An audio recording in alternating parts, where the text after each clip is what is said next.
కొద్ది నిమిషాలు దేవుని యొక్క మాటలు మనం ధ్యానించుకుందాం. యెషయా గ్రంథం 40వ అధ్యాయము పరిశుద్ధ గ్రంథంలో నుంచి. యెషయా గ్రంథం 40వ అధ్యాయము 10వ వాక్యం చదువుకుందాం. యెషయా గ్రంథం 40వ అధ్యాయం 10వ వాక్యంలో, ఇదిగో ప్రభువగు యెహోవా తానే శక్తి సంపన్నుడై వచ్చును. చాలండి. యెహోవా తానే శక్తి సంపన్నుడిగా మన దగ్గరకు రాబోతూ ఉన్నాడు అన్న విషయాన్ని మనం ఇక్కడ చదువుకున్నాం. ప్రభువగు యెహోవా ఆయన మన యొద్దకు ఎలా రాబోతూ ఉన్నాడు అని అంటే శక్తి సంపన్నుడుగా రాబోతూ ఉన్నాడంట. ఈ లోకంలో అందరికీ శక్తి ఉంటుంది. ఆ శక్తి కొన్ని హద్దుల వరకు మాత్రమే నిలిచి ఉంటుంది. కొన్ని పనులు మాత్రమే చేయగలుగుతాం. అన్నీ చేయడానికి కుదురుతుందా అని అంటే అన్నీ చేయలేం. ఎవరి శక్తిని బట్టి, ఎవరి సామర్థ్యాన్ని బట్టి వాళ్ళు ఆ పని చేయగలుగుతారు. అయితే బైబిల్లో మనం ఇక్కడ బాగా గమనించగలిగితే సర్వాన్ని సృష్టించిన ప్రభువైన యేసుక్రీస్తు శక్తి సంపన్నుడిగా మన యొద్దకు రాబోతూ ఉన్నాడు. ఆమె ఎలా రాబోతూ ఉన్నాడు అని అంటే శక్తి సంపన్నుడిగా ప్రభు రాబోతున్నాడు. ఆయన శక్తి ఏంటో, ఆయన చేసే ఘనకార్యాలు ఏంటో ఇవన్నీ మనము తెలుసుకునేటట్లుగా, మనం గ్రహించేటట్లుగా, మనం ఆలోచించేటట్లుగా. మనం ఎలా ఆలోచిస్తాము అని అంటే మనుషులకి ఎంత శక్తి ఉందో దేవుడికి కూడా అంత శక్తి ఉందిలే అని ఆలోచిస్తుంటారు కొంతమంది. మనుషులు చేయలేనిది కూడా దేవుడు చేయలేకపోతున్నాడని కొంతమంది ఆలోచిస్తుంటారు. మరికొంతమంది ఏమో ఏంటండి దేవుడు ఏం చేయట్లేదు, ఆయనకు శక్తి లేదా, లేకపోతే ప్రభుకు సామర్థ్యం లేదా అని ఆలోచించే వాళ్ళు కొంతమంది ఉంటారు. అయితే ఈనాడు మనం గ్రహించాల్సింది ఏంటి అని అంటే మనం ఆరాధిస్తున్న దేవుడు మన దగ్గరికి ఎలా రాబోతున్నాడు అని అంటే శక్తి సంపన్నుడుగా రాబోతున్నాడు. ఆమేన్. ఎవరైనా చెప్పండి, ఎవరైనా శక్తి సంపన్నుడైన దేవుడు అనగా శక్తిమంతుడైన దేవుడు. ఆయనకు అసాధ్యమైనది ఏది కూడా లేదు. ఆయన ఎవరో మనం గ్రహించాలి. ఆయన శక్తి ఎలాంటిదో మనం ఆలోచించాలి. అందుకే 147వ కీర్తన 5వ వాక్యంలో ఇలా రాయబడి ఉంటుంది. 147వ కీర్తన 5వ వాక్యంలో, మన ప్రభువు గొప్పవాడు, ఆయన అధిక శక్తి గలవాడు. ఎలాంటి వాడంట? మన ప్రభువు గొప్పవాడు, ఆయన అధిక శక్తి కలిగిన వాడు. దేవుడు ఎలాంటి శక్తి కలిగిన వాడు అని అంటే బైబిల్లో రాయబడిన మాట అధిక శక్తి కలిగిన వాడు. కొందరు శక్తి చిన్న ప్రాయంలో ఒక శక్తి లాగా ఉంటుంది, యవ్వన కాలంలో ఒక శక్తి ఉంటుంది, అలాగే 40-50 వచ్చేసరికి ఒక శక్తి ఉంటుంది, ఆ తర్వాత వృద్ధాప్యం వచ్చేసరికి ఒక శక్తితో నడిపించబడతారు. మనిషికి పుట్టినప్పటి నుంచి చనిపోయేలోపు ఈ శక్తి సామర్థ్యాలు అనేవి రకరకాలుగా మారుతూ ఉంటాయి. కానీ మనం ఆరాధిస్తున్న దేవుడిని మనం ఆలోచించగలిగితే, మనం గ్రహించగలిగితే ఆయన శక్తి ఎలాంటిది అయ్యా అని అంటే చెప్పండి, అధిక శక్తి కలిగిన వాడు. అధిక శక్తి కలిగిన వాడు. ఆయన శక్తి ఏ రోజును కూడా తగ్గిపోయేది కాదు, లేకపోతే కొన్ని గంటల్లో ఉండి ఆ తర్వాత మరలా తరిగిపోయేదేమి కాదు. దేవుడు అధిక శక్తి కలిగిన వాడు, అధిక సంపన్ను కలిగిన దేవుడు. ఆ విషయాన్ని మనం ఏం చేయాలి అని అంటే ఆలోచన చేసేవారిగా ఉండాలి. దేవుడు ఎంత శక్తి కలిగిన వాడో అది నీవు గ్రహించే వ్యక్తిగా ఉండాలి. బైబిల్లో మనం బాగా పరిశీలన చేయగలిగితే యోహాను గారు ఓ మాట మాట్లాడతారు. బాప్తిసం ఇస్తూ అందరికీ బాప్తిసం ఇస్తూ ఉన్నప్పుడు యేసయ్య కూడా ఆ మార్గం గుండా వస్తూ ఉన్నప్పుడు యేసయ్యను చూసి అంటారు కదా. మనం ఆ మాట చూడండి, మత్తయి సువార్త 3వ అధ్యాయం 11వ వాక్యంలో. మత్తయి సువార్త 3:11 యోహాను గారు మాట్లాడిన మంచి మాట అది, చదవండి.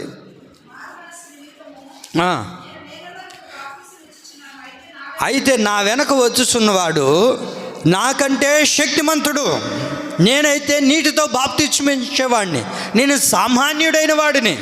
దేవుడు నన్ను ఒక పని మీద ఈ భూమి మీదకి తీసుకొని వచ్చాడు. నాలో ఏ శక్తి లేదు, నాలో ఏ సామర్థ్యం లేదు. అయితే నా వెనక వచ్చుచున్నవాడు నాకంటే, చెప్పండి ఏమని ఉంది అక్కడ, నాకంటే శక్తిమంతుడైన వాడు. నా వెనక వచ్చువాడు నాకంటే శక్తిమంతుడైన వాడు. మనం ఆలోచించాల్సింది ఏంటంటే, మనం ముందు వెళ్ళేటప్పుడు మన వెనక ఎవరు లేరులే, మనకు శక్తిని చూపించేవారు, మనకు శక్తి కలిగిన వారు మన దగ్గర ఎవరు లేరు అనుకుంటూ ఉంటాం. కానీ మన వెనక ఎవరున్నారు అని అంటే, శక్తి సంపన్నుడైన దేవుడు మనతో ఉన్నాడు. ఆమె అది గ్రహించాడండి యోహాన్ గారు. అందుకనే ఇదిగో నేను ముందు వెళ్తున్నాను, నా వెనక వచ్చేవాడు ఒక ఆయన ఉన్నాడు. ఆయన ఎవరు అని అంటే శక్తిమంతుడైన దేవుడు. మన దేవుడు ఎవరు? బలహీనమైన వాడా? లేకపోతే బలము లేకుండా ఏమీ చేయలేను, నా వల్ల కాదు, నీ సమస్యలు తీర్చలేను, నీ కష్టాలు నా వల్ల కాదు, నీ బ్రతుకు నీ ఇష్టము అని చెప్పి వెళ్ళిపోయే దేవుడు కాదు ఆయన. ఆయన ఎవరు అని అంటే మన వెనక వచ్చేవాడు మనకంటే శక్తిమంతుడైన వాడు. ఆయన శక్తి అలాంటిది. ఆయన శక్తి ఏం చేస్తుందో మనం ఆలోచించాలి. ఆయన శక్తి ఎలాంటిదో, ఆయన శక్తి ద్వారా మన దైనందిన జీవితాల్లో ఎలాంటి గొప్ప కార్యాలు ప్రభువు చేస్తాడో అది మనం గ్రహించే వారిగా ఉండాలి. మనం ఒకవేళ బలహీనమై ఉండొచ్చు, లేకపోతే మనలో శక్తి లేకపోయి ఉండొచ్చు, మనం ఏది చేసే సామర్థ్యం మనలో లేకపోయి ఉండొచ్చు. అయితే మనం ఆరాధిస్తున్న దేవుడు మనకి శక్తిని అనుగ్రహించే దేవుడు. ఆమె ఆయన శక్తిమంతుడైన వాడు. అందుకే నిర్గమకాండంలో మనం చూడగలుగుతాం, ఆ ఫరో రాజు దగ్గరికి ఎవరు వచ్చారు అని అంటే మోషే అహరోనులు ఇద్దరు కూడా వస్తారు. వచ్చినప్పుడు ఇలాగ దేవుని బిడ్డలను విడిపించాలి అని చెప్పినప్పుడు వాళ్ళు కొన్ని సూచక క్రియలు అక్కడ జరిపిస్తారు. అహరోను చేతిలో ఉన్న చేతి కర్రని కింద వేసినప్పుడు ఆ కర్ర ఏమైందంట? చెప్పండి, ఏమైంది? పామైంది. అలాగే ఫరో దగ్గర ఉన్న మాంత్రికులు కూడా వారి యొక్క కర్రలను ఏం చేశారు?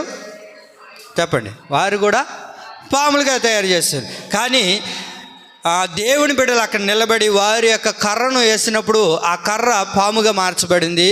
ఆ పాము ఉన్న పాములన్నిటిని ఏం చేసింది? మింగేసింది.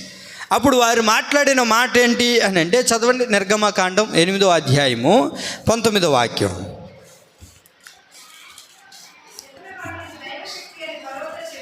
అమ్మా, ఇది దైవశక్తి అని ఫరోతో చెప్తూ ఉన్నారు. ఎవరు చెప్తున్నారు? మాంత్రికులు కలిసి ఫరోతో, రాజుతో, రాజా ఇది ఏ శక్తి? దైవికమైన శక్తి. మేము మంత్రాలతో, తంత్రాలతో, కలుబుల మాటలతో, ఏదో దైవపు శక్తులతో మేము చేసేవారిమి. కానీ ఇదేంటిది? ఇక్కడ జరుగుతున్న కార్యం ఎలాంటిది? ఈ శక్తి ఎవరిది అని అంటే ఆ మాంత్రికులు అందరూ కూడా అంటున్న మాట ఏంటో తెలుసా? ఇది దేవుని శక్తి. చెప్పండి, ఏ శక్తి? లోకంలో దయ్యాల శక్తులు ఉన్నాయి ఏమండి, దేవుని శక్తి కూడా ఉంది. అయితే దేవుని శక్తి ముందు ఏ శక్తి కూడా నిలబడలేదు.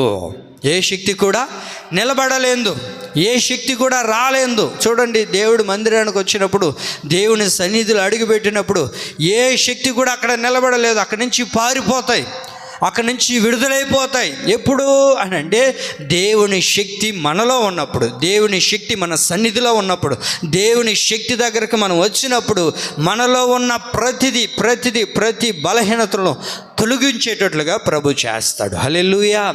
కనుకనే మనము దేవుని సన్నిధికి వచ్చేటప్పుడు ఆయన శక్తి ఎలాంటిదో మనం గ్రహించే వారిగా ఉండాలి.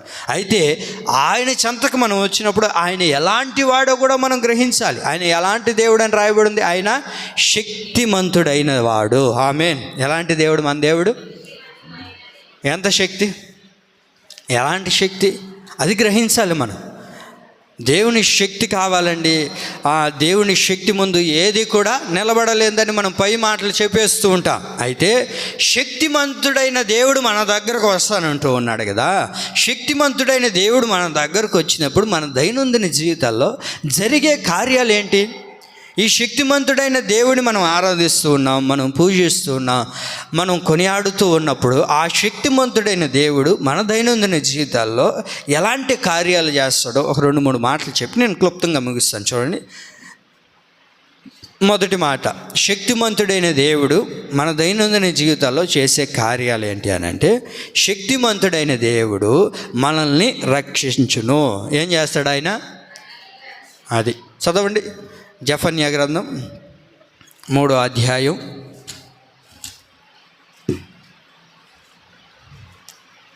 జెఫన్యా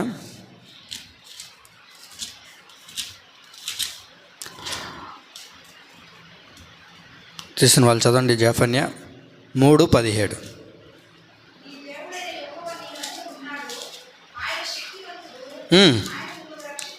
ఆయన ఎవరని రాయబడింది అక్కడ?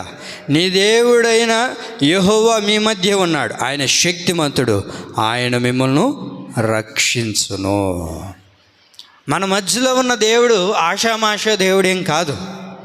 ఏదో వెళ్ళిపోతున్నాంలే, ఏదో వచ్చేస్తున్నాంలే, ఏదో అందరూ పోతున్నారులే అన్నట్లుగా కాదు. మన దేవుడు ఎవరో మనకు తెలియాలి.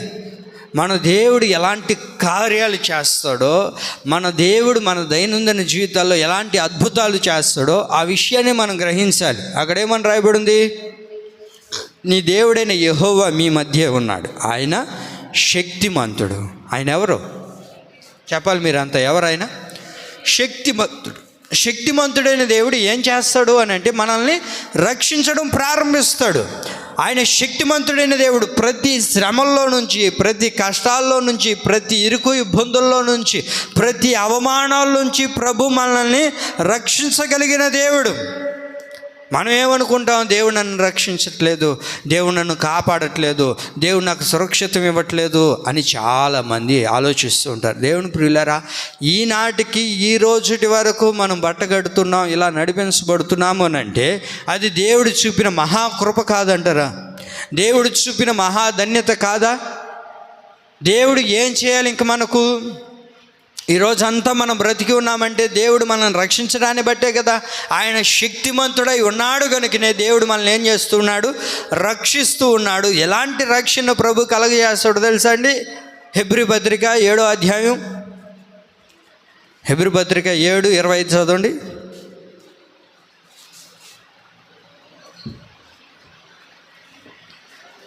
హెబ్రీ పత్రిక 7:25.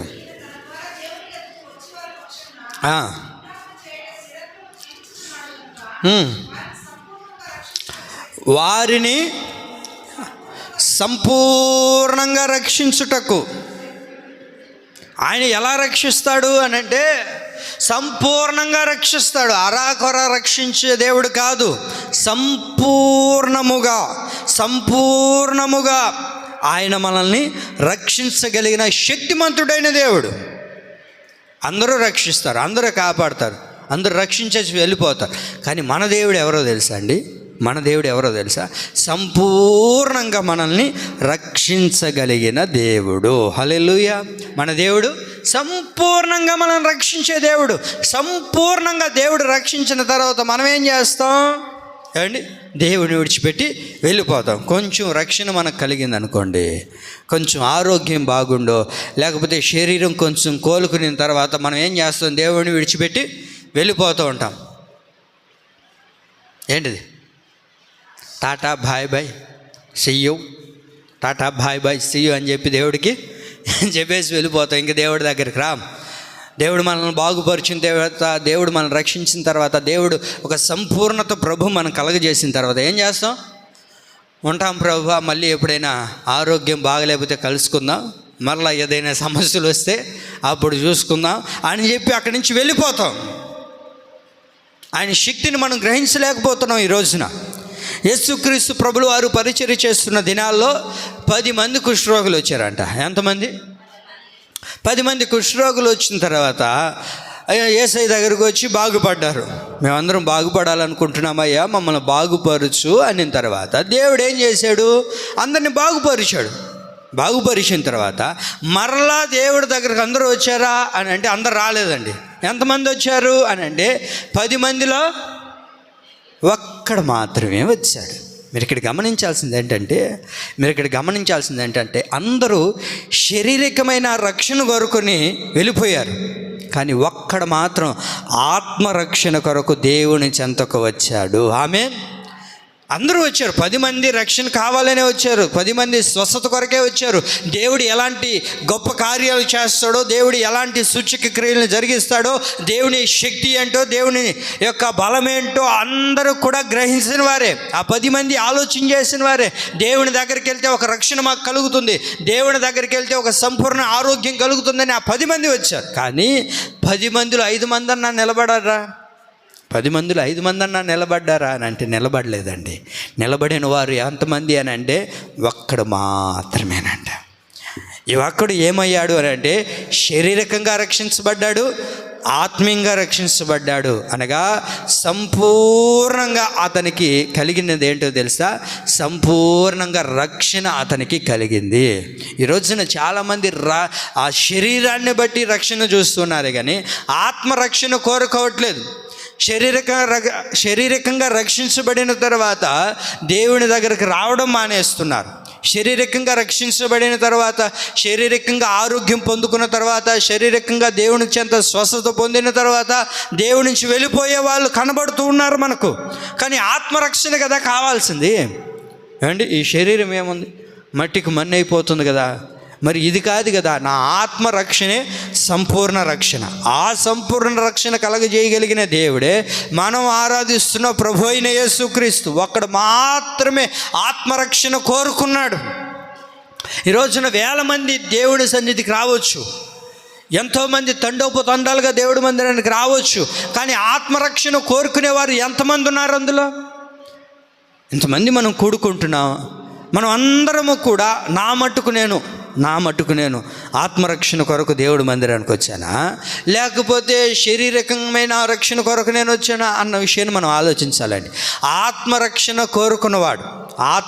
కోరుకున్నవాడు ఎన్ని సమస్యలు ఎదురైనా, ఎన్ని ఇబ్బందులు కలిగినా, దేవుని చెంతకు వచ్చిన తర్వాత శారీరకమైన స్వస్థత పొందుకొని మరలా ఆ సమస్య ఒకవేళ వచ్చినా సరే నా ఆత్మ ఏమైంది? రక్షించబడింది. అది చాలు. ఈ శరీరానికి ఏమొస్తే ఏమైంది? ఈ శరీరం కుళ్ళిపోయినా, నశించిపోయినా, కృషించిపోయినా ఏమైనా పర్లేదు, దేవుడు నాకు దేనికి కలగజేశాడు? రక్షణ. చెప్పండి. ఆత్మరక్షణ కావాలండి. ఈ ఆత్మరక్షణ మనకు అవసరం. ఏందో ఇన్ని దినాలుగా మందిరానికి వెళ్తూ ఉన్నానే, ఇన్ని దినాలుగా దేవుని సన్నిధికి వెళ్తున్నానే, నా భర్తకి ఏం బాగుండట్లేదే, నా పిల్లలకి ఏం నయం అవ్వట్లేదే, నా కుటుంబంలో ఏ సమస్యలు తీరట్లేదే, ఒకటి పోతే ఒకటి. ఈ సంవత్సరం బాగుందనుకుంటే ఈ సంవత్సరం ఇది వచ్చింది, సర్లే వచ్చే సంవత్సరం చూద్దాం అనుకుంటే వచ్చే సంవత్సరం ఏదో ఒక సమస్య. మరి ఇలాంటి సమస్యలు ఎదురవుతున్నాయే. నా దేవుని ప్రియులారా, సమస్యలు ఈ లోకంలో కలుగుతాయి, కానీ ఆత్మరక్షణ ఉన్నదే అది దేవుని ఎదుట నిలబెడుతుంది. ఆమేన్. ఆ రక్షణ కొరకు మనం ప్రాకులాడాలండి. ఇది సంపూర్ణమైన రక్షణ. ఈ 9 మంది ఏమైపోయారో, ఏమనుకున్నారో, ఏం జరిగిందో ఏమండి? శారీరకమైన రక్షణ కోరుకొని పారిపోయారే కానీ దేవుని చెంతకు రాలేకపోయారు. దేవుని ఎదుట ఉన్న ఆత్మరక్షణ కొరకు పరుగులెత్తలేకపోయారు. నా దేవుని ప్రియులారా, ఈ రోజున మనం శారీరకమైన రక్షణ కోరుకుంటున్నామా, లేకపోతే దేవుడు కలగజేసే ఆత్మరక్షణ కొరకు దేవుని సన్నిధిలో మనం ప్రాకులాడుతున్నామా? దేని కొరకు మనం ఎదురు చూస్తూ ఉన్నాం? దేవుని కొరకు మనం దేవుని సన్నిధికి రాగలుగుతూ ఉన్నాం. దేవుని రాకడ అతి సమీపముగా ఉంది. కనుకనే ఆత్మరక్షణ కొరకు మనం శక్తిమంతుడైన దేవుని దగ్గర అడగాలి. ప్రభువా, నా ఆత్మను రక్షించు ప్రభువా, నా ఆత్మను రక్షించు ప్రభు. ఆ సంపూర్ణతలోనికి మనం వచ్చేవారిగా ఉండాలి. కానీ ఈ 10 మంది ఎలాగైతే స్వస్థత పొందిన తర్వాత ఎటబోయారో ఆ గుంపులో మార్చబడకూడదు. దేవుని ప్రియులారా, రోమపత్రిక 1వ అధ్యాయము 16వ వాక్యం చదవండి ఒకసారి. రోమపత్రిక 1:16.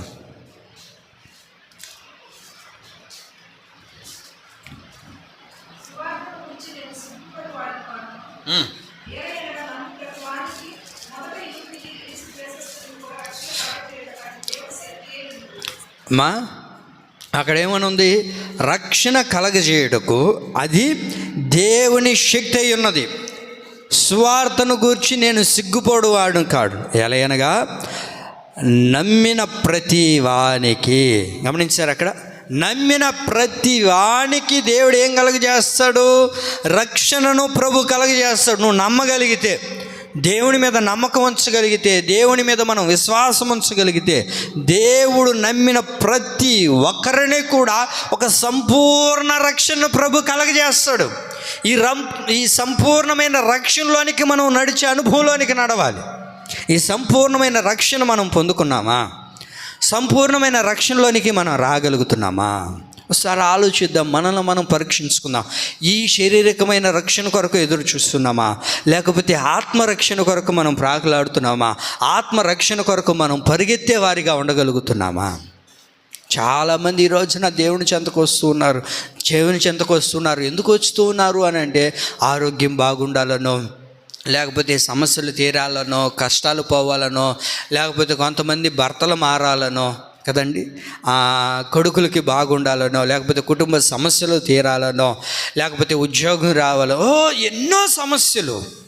వీటన్నిటి కొరకు వచ్చేవాళ్ళు చాలామంది గుంపులుగా ఉన్నారు. ఏమండి, ఒక్కొక్కరిని అడిగి చూడండి ఎందుకు వచ్చారు అని అంటే, ఈ లిస్ట్ చెప్పేవాళ్ళు చాలామంది ఉంటారు. అయితే ఎందుకు రక్షించబడ్డారు, ఎందుకు యేసయ్యను నమ్ముకున్నారు అని అంటే, ఏం లేదండి, చనిపోయిన తర్వాత, మేము మరణించిన తర్వాత, చాలామంది అంటుంటారు కదా, చచ్చిపోయిన తర్వాత అది చెప్పాలి, మీరు ఏమంటారు? తక్కుడో బిక్కుడో ఎవరు చూసి వచ్చారండి అని చెప్పేవాళ్ళు చాలామంది ఉంటారు. మేము కూడా అలాగే అనుకున్న గుంపు. కాదండి, ఈ ఆత్మకంటూ ఒక స్థావరం ఉంది. అందరూ అంటుంటారు కదా, స్వర్గము నరకం అని అంటుంటారు. ఆ స్వర్గమే పరలోకం అని నేను గ్రహించాను. మరి ఇప్పుడు ఆ పరలోకానికి వెళ్ళాలంటే ఈ భూలోకంలో ఏముంది? బ్రతికితే 50, 60, 70, 80 సంవత్సరాలు, గట్టిగా ఉంటే 80. ఏమండి, ఇవన్నీ కూడా కష్టాలు, ఇబ్బందులు ఇవే కదా ఎదురవుతున్నాయి. కానీ ఆత్మరక్షణ కొరకు యేసయ్యని నమ్ముకున్నానండి. ఎందుకనంటే, యేసయ్య ఈ లోకానికి దిగి వచ్చాడు, పాపుల కొరకు మరణించాడు, మనందరి కొరకు ఆయన ప్రాణాన్ని పెట్టాడు. ఆయనతో పాటు నిత్య నివాసము చేయడానికి, ఆయనతో పాటు మనం ఉండడానికి ఈ లోకంలోనికి యేసు ప్రభు వచ్చాడు. కనుక మేము నమ్మింది ఎందుకు యేసు ప్రభునంటే, ఆత్మరక్షణ కొరకు నమ్మాము అని చెప్పేవాళ్ళు కొంతమంది మాత్రమే ఉంటారు. మీరు వింటున్నారా? ఆత్మరక్షణ కోరుకున్న వాడు ఎంతమంది? 10 మందిలో ఒక్కడు మాత్రమే. ఈరోజు నేను చాలామంది చూడండి, ఒక్కరు మాత్రమే నిలబడగలుగుతారు ఆత్మరక్షణ కొరకు. అండి, ఈ 9 మంది మాత్రం దేని కొరకు ఉన్నారు అని అంటే, శారీరకమైన రక్షణ కొరకుని వెళ్ళిపోయారండి. ఎందుకని? ఇప్పుడు యేసు ప్రభు దగ్గరికి వెళ్తే, ఆయనతో పాటు తిరిగితే 3 రోజులకు ఒకసారి పెడతాడు ఆయన అన్నం, అంతే కదా అండి. ఈ కష్టాలన్నీ మనకెందుకు? ఆయన దగ్గరికి వెళ్తే అవమానాలు కలుగుతాయి. ఊరిలోకి వెళ్తేనేమో దేంతో కొడతారు చెప్పండి? దేంతో కొడుతున్నారు? రాళ్ళతో కొడుతున్నారు అండి. మీరు గమనించారు, బైబిల్ మీరు బాగా చదివిన వాళ్ళు కదా. యేసయ్య ప్రాంతానికి వెళ్ళినప్పుడు వాళ్ళు ఎప్పుడైతే రాళ్ళు ఎత్తుకొని యేసయ్యని కొట్టాలనుకున్నారో, యేసయ్య అక్కడి నుంచి పారిపోయారు. అంటే ఇలాంటివి ఎన్నో కలుగుతాయి. ఇవన్నీ మనకి ఎందుకు వచ్చింది? ఇప్పుడు లోకంలో జరుగుతుంది ఇదే కదా. యేసు ప్రభు నిజమైన దేవుడు అని చెప్తే చెప్పండి, కొట్టడానికి వస్తున్నారు, తిట్టడానికి వస్తున్నారు, ఎక్కువ మాట్లాడితే జైల్లో వేస్తున్నారు, ఎన్నో రకరకాలుగా చేస్తూ ఉన్నారు. ఈ 9 మంది గుంపు కూడా ఇదే అండి. ఎందుకు వచ్చిన గొడవ అండి, ఎందుకు వచ్చిన బాధ, ఇవన్నీ మనకు తగింది కాదులే. కానీ ఒక్కడు మాత్రం ఆత్మరక్షణ కొరకు ఎన్ని శ్రమలైనా రాని, ఎన్ని కష్టాలైనా రాని, ఎన్ని ఒడిదొడుకులైనా రాని, ఎన్ని నిందలైనా వేయని, ఎన్ని అవమానాలైనా వేయని, నా దేవుని కొరకు నేను నిలబడాలి. దేవుని కొరకు నిలబడే వ్యక్తిగా మనం ఉండగలుగుతున్నామా? దేవుని కొరకు నిలిచేవారిగా మనం చేయగలుగుతున్నామా? ఆ ఒక్కడు మాత్రమే ఆత్మరక్షణ కోరుకున్నాడండి. ఆత్మరక్షణే సంపూర్ణ రక్షణ. హల్లెలూయా! ఆత్మరక్షణే సంపూర్ణ రక్షణ. ఆ ఆత్మరక్షణ, సంపూర్ణ రక్షణ కలగజేయగలిగిన శక్తిమంతుడైన దేవుడిని మనం ఆరాధిస్తూ ఉన్నాం. ఎవరండి ఈ ఆత్మను రక్షించగలిగేవారు? ఈ లోకంలో ఎవరైనా ఈ ఆత్మను రక్షించేవారు ఉన్నారా? అదండి. ఈ ఆత్మకు రక్షణ కావాలి అని అంటే అది పరిశుద్ధుడైన యేసు రక్తం చేతనే మనము ఆత్మరక్షణ పొందుకోగలుగుతాము. ఆత్మకు విమోచన కలుగుతుంది. ఈ పాపంలో నుంచి మనం విడుదల పొందగలుగుతాం. కనుకనే ఆ శక్తిమంతుడైన దేవుడు ఒక సంపూర్ణమైన రక్షణ మనం కలగజేయాలండి. హల్లెలూయా. అలాంటి రక్షణ భాగ్యాన్ని మనం కోరుకోవాలి. అంతేగాని ఈ 9 మంది గుంపులో చేరేవారిగా ఉండకూడదండి. ఇంకా రానున్న దినాల్లో ఎన్నో రాబోతున్నాయి. ఎన్నో శ్రమలు, ఎన్నో కష్టాలు, ఎన్నో ఒడిదొడుకులు, ఎన్నో మనకు కలగజేయబోతున్నారు. చంపేస్తారా? చంపేయండి. ఈ శరీరాన్ని చంపేస్తారేమో కానీ ఈ ఆత్మ మాత్రం సంపూర్ణ రక్షణ కోరుకునింది, సంపూర్ణ రక్షణ పొందుకొని ఉంది. ఈ శరీరాన్ని మీరు చంపొచ్చు కానీ ఆత్మను చంపలేరు కదా. అది ఎక్కడికి వెళ్తుంది? డైరెక్ట్గా దేవుని దగ్గరికి వెళ్ళిపోతుంది. అందులో సందేహమే లేదండి. కానీ ఈ సంపూర్ణ రక్షణ కోరుకునే వ్యక్తులుగా మనం మారాలి.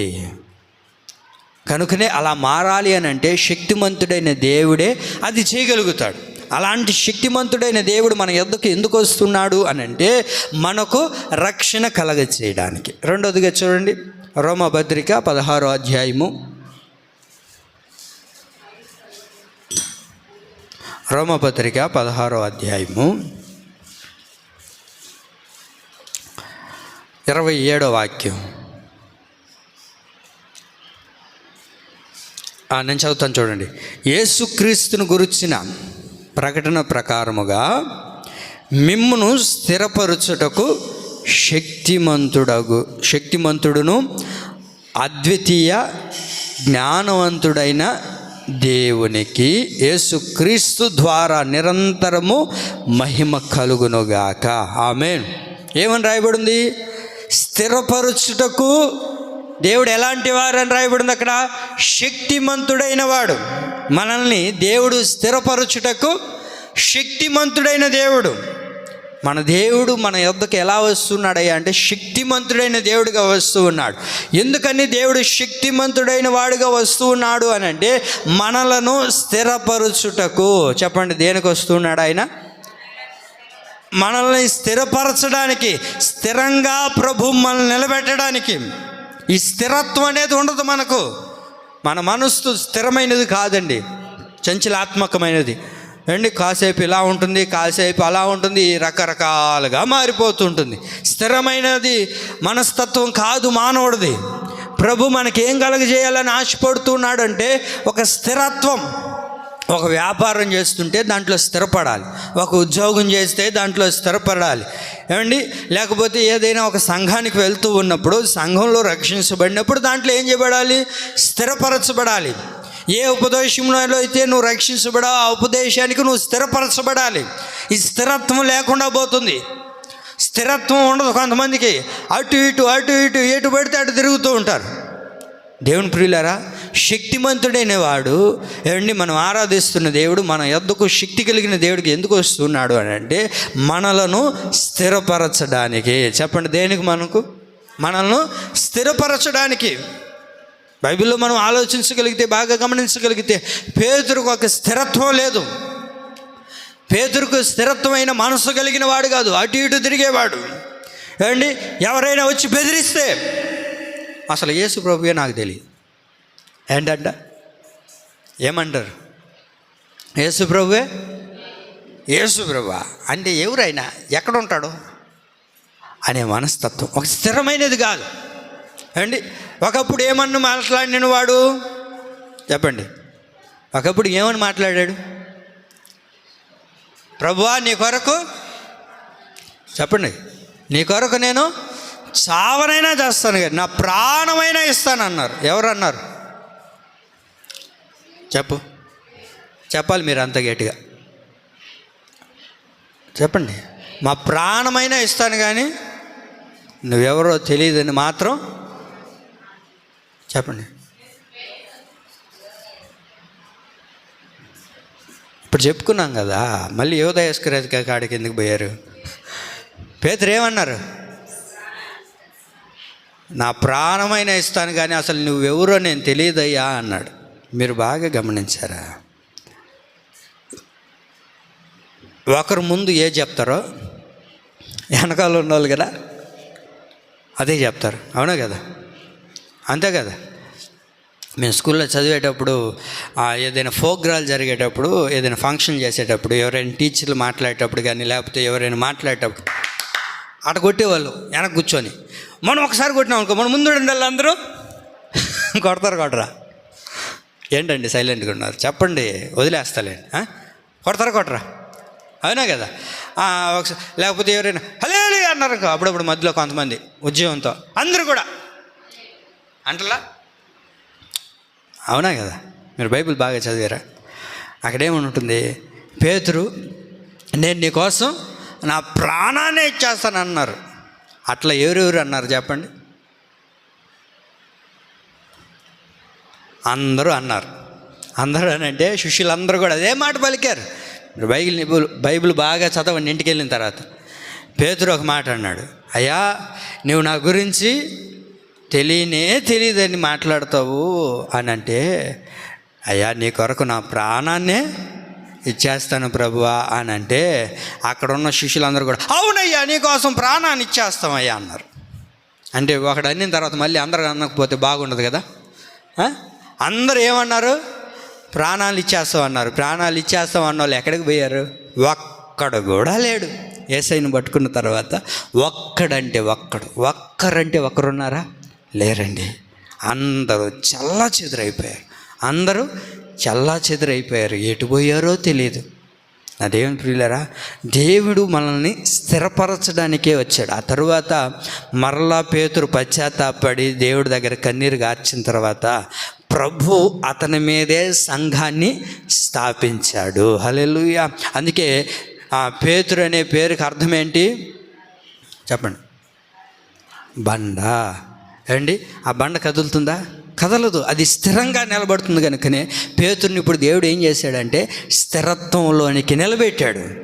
దేవుడు శక్తి కలిగిన వాడండి. ఒకప్పుడు మనం అందరం కూడా ఆ స్థిరత్వం లేని వారమే.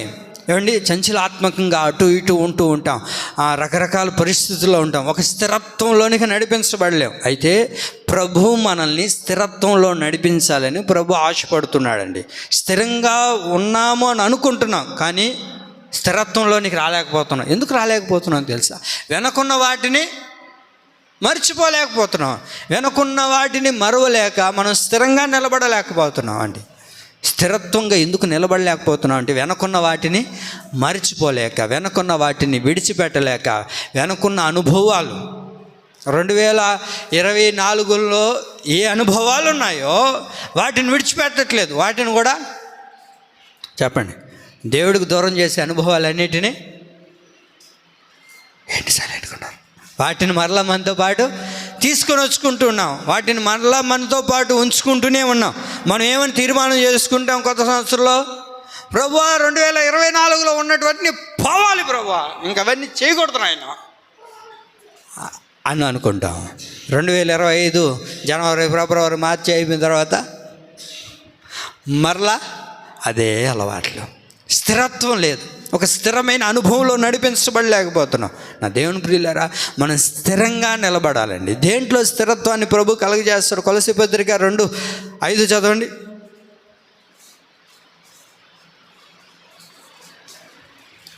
కొలస్సీ 2:5.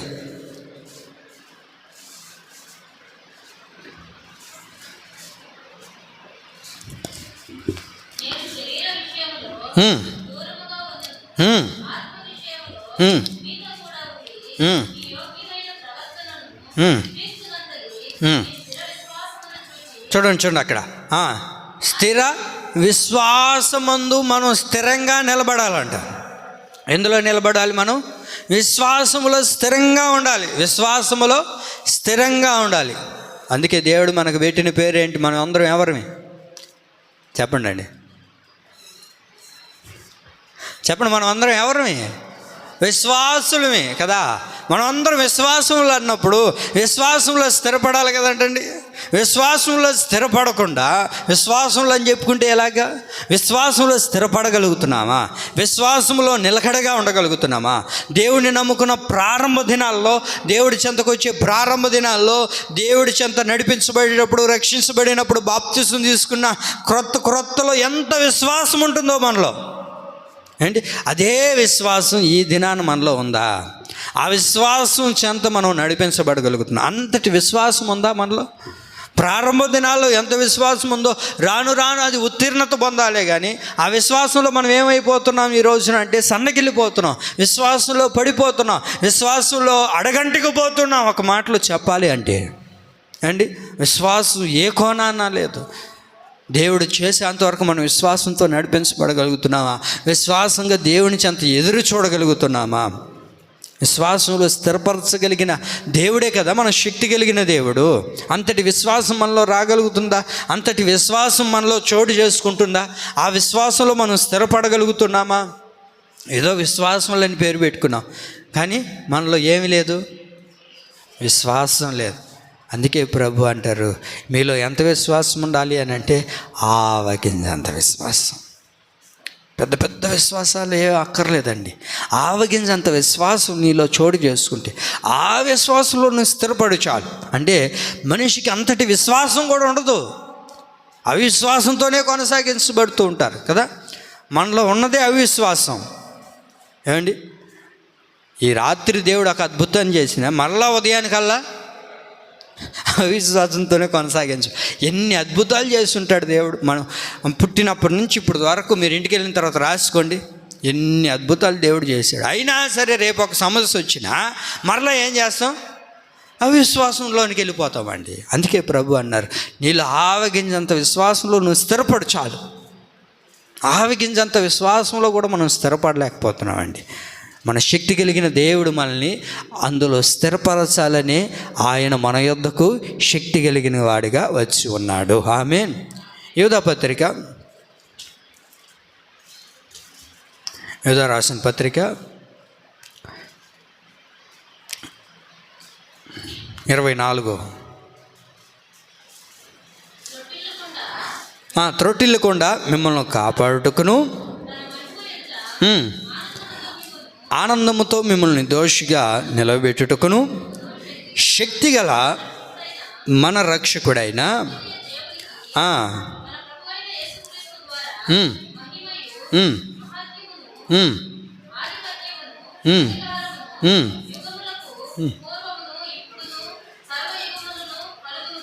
చాలండి. త్రొట్టిల్లకుండా మిమ్మల్ని కాపాడుటకు శక్తిగల దేవుడు. ఎవరైనా మన దేవుడు శక్తిగల దేవుడు. ఎందుకని శక్తి కలిగిన దేవుడిగా మన యొద్దకు వచ్చాడు అని అంటే ఏమండి, మనం త్రొట్టిల్లిపోకుండా మనల్ని కాపాడడానికి. ఎందుకంట త్రొట్టిల్లిపోకుండా ఎలా చెప్పండి, త్రొట్టిల్లిపోకుండా మనల్ని కాపాడడానికి ఆయన శక్తి కలిగిన దేవుడిగా మన దగ్గరకు వచ్చాడండి. మన పాపమును బట్టి ఏమండి మనుషులు అనేకులు ఈ రోజున త్రొట్టిల్లిపోతున్నారు. పాపాలను బట్టి, అతిక్రమాలను బట్టి, అవిధేయతను బట్టి ఈ రోజున దేవునిలో నుంచి చాలామంది త్రొట్టిల్లిపోతున్నారు, పడిపోతున్నారు, దేవునికి దూరం అయిపోతూ ఉన్నారు. వింటున్నారా ప్రియులారా? త్రొట్టిల్లిపోయే అనుభవాలు ఎందుకు కలుగుతున్నాయి అని అంటే పాపమును బట్టి. దేనిని బట్టి చెప్పండి, దేనిని బట్టి? పాపమును బట్టి, అతిక్రమాన్ని బట్టి, అవిధేయతను బట్టి. పాపం అంటే నువ్వేదో తప్పులు చేయాల్సిన అక్కర్లేదు. ఆజ్ఞ అతిక్రమమే పాపం కదా, దేవుని మాట వినకపోవడమే పాపం కదా అండి. అవునా కదా? దేవుని మాట వినగలుగుతున్నామా? దైవ సేవకుని మాట వినగలుగుతున్నామా? వాక్యానికి మనం లోబడగలుగుతున్నామా? సంఘానికి లోబడగలుగుతున్నామా?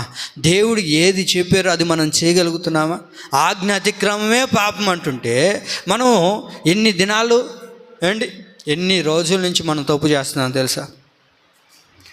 చెప్పండి, మేము తప్పే చేయలేదు అంటే పాపమే చేయలేదన్న వాళ్ళు చేతులు చూపించండి. అందరు చేస్తున్నారు. అయితే ఆదివారం నువ్వు సరిగ్గా 10 గంటలకు రాకపోయినా మనం తప్పు చేస్తున్నట్టే. ఎందుకంటే ఆజ్ఞ అతిక్రమమే పాపము. ఇప్పుడు 10 గంటల ఆరాధన అన్నప్పుడు 10 గంటలకు రాకపోయినా అవునా కదా? మీరే చెప్పాలి. అవునా? బుధవారం ఎన్ని గంటలకు ప్రార్థన రాకపోతే, బుధవారం ప్రార్థనకే రాకపోతే ఇది పెద్ద పాపం. అవునా కదా అండి? రేపేంటిది? సంపూర్ణ రాత్రి ప్రార్థన రాకపోతే చెప్పండి.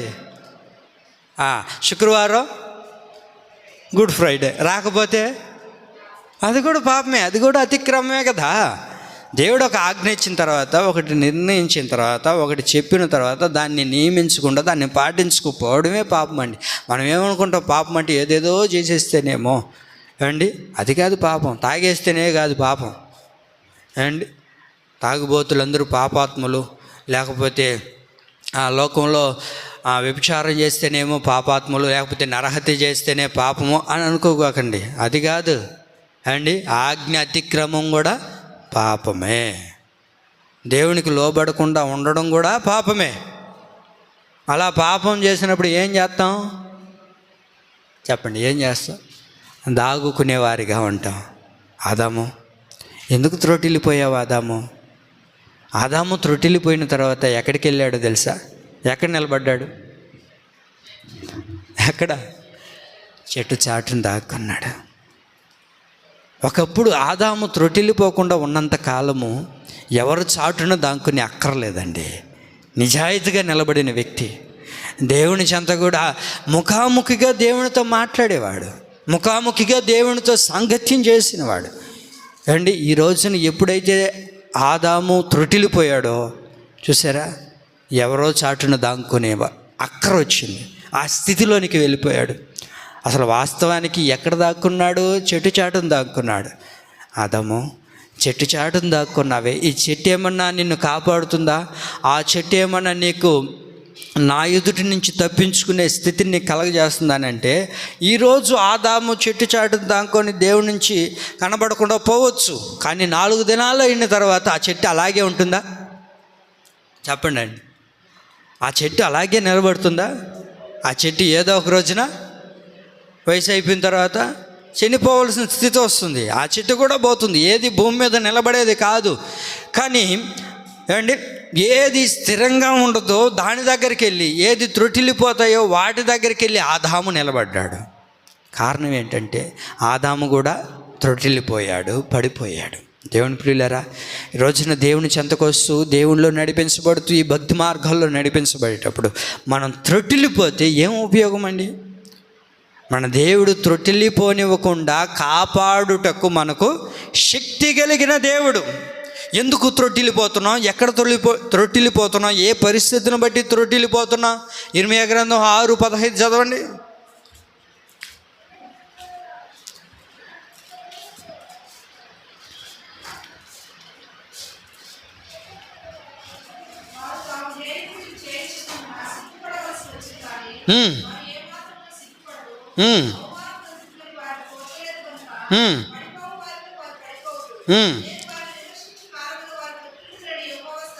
అది చదివారు అక్కడ రాయబడిన మాటలు మీరు ఏమండి? సిగ్గుపడవలసి వచ్చిన కానీ వారు సిగ్గుపడక ఉంటారు, అవమానము నొందవలసి వచ్చినా ఏమండి వారు అవమానమే పొందరు. ఎలాంటి పరిస్థితులైనా రాని, ఏముందిలే, ఏం కాదులే అన్నట్లుగా వెళ్ళిపోతూనే ఉంటారు. ఇది మనల్ని ఏం చేయదులే అని. కానీ ఒకరోజు రాబోతుంది దేవుని ఎదుట నిలబడాల్సిన టైము. అక్కడ నిలబడేటప్పుడు ఏమండి, ఏ గుంపులో మనం నిలబడగలుగుతున్నాం? దేవుని సింహాసనం చేరే గుంపులో మనం ఉండగలుగుతున్నామా? లేకపోతే నిత్య అగ్నిలో పడిపోయే స్థితిలోనికి మనం వెళ్ళగలుగుతున్నామా? ఇది మనం ఆలోచించాలి. త్రొట్టిల్లిపోయారు అనుకోండి, త్రొట్టిల్లిపోయినప్పుడు ఏ పాపం చేస్తున్నా, ఏ అతిక్రమం చేస్తున్నా ఏం కాదులే, ఎవరు చూడట్లేదులే, ఎవరు వినట్లేదులే, ఎవరికి తెలియదులే అని అనుకుంటున్నాం. నా దేవుని ప్రియులారా, ఒకరోజు రాబోతుంది, ఆ కాలంలో త్రొట్టిల్లు వారందరూ దేవుని ఎదుట విమర్శన దినమున నిలబడాల్సి వస్తుందండి. కనుకనే దేవుడు త్రొట్టిల్లిపోకుండా మనల్ని కాపాడడానికే శక్తిమంతుడైన వాడిగా మన దగ్గరకు రాబోతూ ఉన్నాడు. ఆమేన్. కనుక ప్రభువా, మమ్మల్ని త్రొట్టిల్లిపోకుండా మమ్మల్ని కాపాడు ప్రభువా, నువ్వు ఒక్క మాట అడగగలిగితే ఆ శక్తిమంతుడైన దేవుడు నిన్ను త్రొట్టిల్లిపోనివ్వకుండా, నిన్ను పడిపోనివ్వకుండా, ఆ ఏ పరిస్థితులను బట్టి అయితే త్రొట్టిల్లిపోతున్నామో ఆ పరిస్థితులన్నిటి నుంచి కాపాడడానికే ప్రభు మనకు తోడై ఉండునుగాక. చెప్పండి, ఆయన ఎలా ఉన్నాడు మన దగ్గర? మొదటగా చదువుకున్నాం కదా, ఆయన ఎలా రాబోతున్నాడు మన దగ్గరకు? శక్తి సంపన్నుడుగా మన యొద్దకు రాబోతున్నాడు. ఆయన ఎలాంటి శక్తి కలిగిన దేవుడో అది మనం గ్రహించాలి. యోహాన్ గారు అన్నారు, ఇదిగో నేను మీకైతే బాప్తిస్మం ఇస్తున్నాను, నా వెనక వచ్చేవాడు శక్తి కలిగిన వాడు. ఆయన మిమ్మల్ని అగ్నితో ఆయన మీకు బాప్తిస్మం ఇస్తాడు. అలాంటి శక్తి కలిగిన దేవుని మనం ఆరాధిస్తున్నాం. ఆ శక్తి కలిగిన దేవుడు మనల్ని రక్షిస్తాడు, స్థిరపరుస్తాడు. త్రొట్టిల్లిపోనివ్వకుండా ప్రభు మనల్ని కాపాడి ఆయన కృపలో భద్రపరిచి ఆయన రాకడకు మనల్ని అందరినీ సమీపస్తులుగా మార్చునుగాక. ఆమేన్.